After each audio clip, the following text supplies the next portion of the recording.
Picture a Sunday. The grill's on, two kids are arguing over the last hot dog, the stepson's glove is in the car, and an ex calls about pickup right before the Eagles kick off. Welcome to Danni's Den. Let's chat.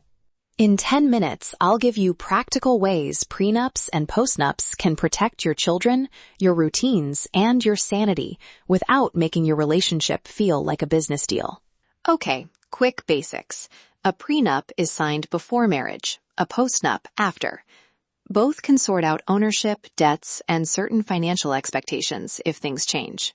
For blended families, the real power is protecting kids' inheritances and setting clear rules about money and responsibilities so feelings don't turn into fights later. Limits first. You can't use these agreements to bind a court on legal custody decisions. Courts also reject deals made under pressure or without full disclosure.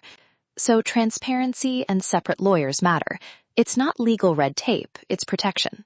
You can't sign away a child's rights or force custody arrangements in a prenup, but you absolutely can create financial safeguards for children from prior relationships. Practically, that looks like labeling certain accounts or property as separate, or including trust language that says, this asset is intended for child A. Then update wills and beneficiaries to match. Small paperwork now, fewer battles later. Education funding is another place to be specific.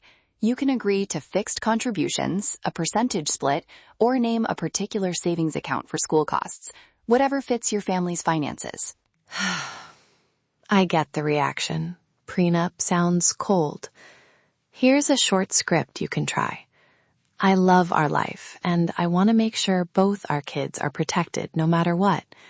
Can we make a plan that keeps the promises we both care about?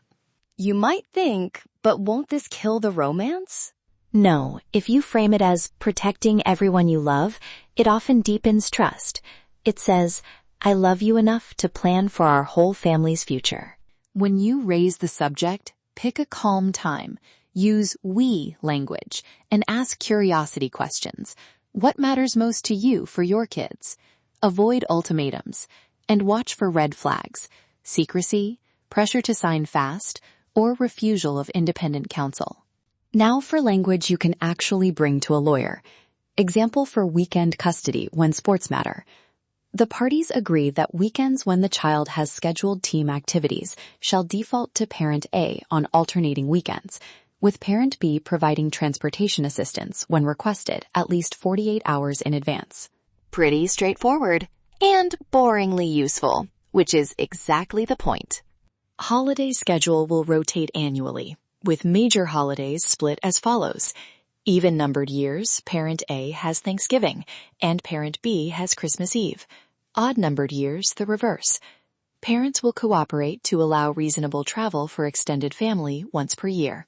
On sports costs, registration and uniform costs split 50-50.